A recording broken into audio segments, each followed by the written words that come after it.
Good morning class. हम पढ़ रहे थे हमारा 1857 की क्रांति। इसमें हम कारण पढ़ चुके थे और विद्रोह कहाँ कहाँ फैला और राजस्थान में कैसे क्रांति हुई वो सब पढ़ चुके थे। आज हम हमारे इस पाठ में ही हम पढ़ेंगे दक्षिण भारत में किस प्रकार से स्वतंत्रता संग्राम 1857 वाला कैसे फैलता है, कहाँ कहाँ फैलता है। नवीनतम अनुसंधान से स्पष्ट है कि क्रांति का प्रभाव दक्षिण भारत में गोवा, पांडिचेरी और सुदूर दक्षिण तक रहा था। महाराष्ट्र में रंगा बापूजी ने अंग्रेजों के विरुद्ध जनसेना तैयार की। बेलगांव, सतारा, कोल्हापुर आदि स्थानों पर इन्होंने नेतृत्व किया। रंगा बापूजी ने सतारा और पंढरपुर में भी क्रांति हुई। बाद में नासिक, रत्नगिरी, बीजापुर में भी क्रांति की घटनाएं हुई। विशाखापट्टनम में अंग्रेजों के विरुद्ध तेलुगु भाषा में पोस्टर चिपकाए गए। गोलकुंडा में चिंता भूपति ने भी विद्रोह किया। बेंगलोर में मद्रास सेना की 8वीं घुड़सवार सेना, 20वीं पैदल सेना ने भी बगावत की। मद्रास में 2 हिंदू मंदिर क्रांतिकारी गतिविधियों के प्रमुख गुप्त केंद्र बने हुए थे। उत्तरी अरकाट, तंजौर में भी क्रांतिकारी घटनाएं हुई। वेल्लोर में जमींदार और अंग्रेजों के विरुद्ध संघर्ष हुआ। मदुराई में भी गतिविधियां हुई और इसके कारण क्रांतिकारियों को कैद कर लिया गया। मालाबार, कालीकट, कोचीन आदि जो प्रमुख केंद्र थे ये भी क्रांति के। गोवा में दीपू जी रागा ने क्रांति का शंखनाद किया। ये नेतृत्व करने वाले व्यक्ति थे, दीपू जी रागा।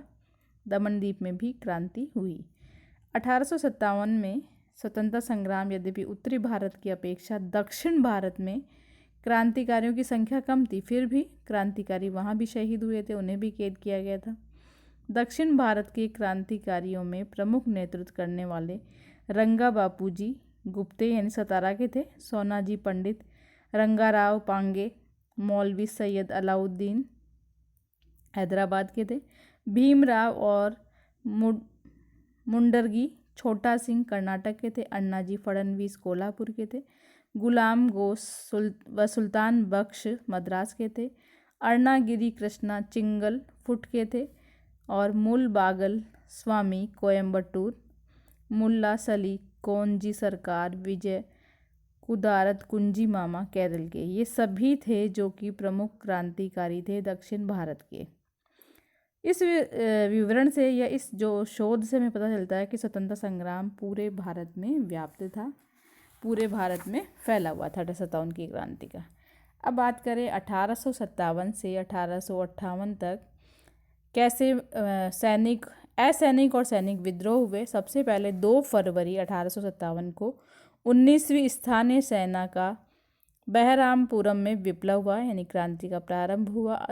10 मई 1857 को मेरठ में सैनिकों का विप्लव हुआ जो प्रमुख क्रांति का प्रारंभ माना जाता है। 11 से 30 मई 1857 को दिल्ली, फिरोजपुर, बम्बई, मुरादाबाद, शाहजहांपुर और उत्तर प्रदेश के कुछ नगरों में विद्रोह प्रारंभ हुआ। जून 1857 की बात करें तो ग्वालियर, भरतपुर, झांसी, इलाहाबाद, फैज़ाबाद, सुल्तानपुर, लखनऊ में भी विप्लव हुआ। गंगा और सिंध के जो मैदान थे, राजपूताना में, मध्य भारत, बंगाल के कुछ भाग थे, वहाँ भी असैनिक विद्रोह हुआ। जुलाई 1857 में इंदौर, महू, सागर, झेलम, शालकोट जैसे पंजाब के कुछ स्थानों पर विप्लव हुआ। अगस्त 1857 में सागर, नर्मदा घाटी के जो जितने भी प्रदेश थे उनमें असैनिक विद्रोह हुआ। सितंबर 1857 में दिल्ली पर पुनः अंग्रेजों का अधिकार हो गया था, जो कि 11 मई के आसपास दिल्ली पर क्रांतिकारियों ने विद्रोह किया था। वापस सितंबर 1857 को दिल्ली पर अंग्रेजों का अधिकार हुआ। मध्य भारत में भी इस समय क्रांतिकारियों ने विद्रोह किया। नवंबर 1857 में विद्रोहियों ने जनरल विंडहम को कानपुर के समीप परास्त किया।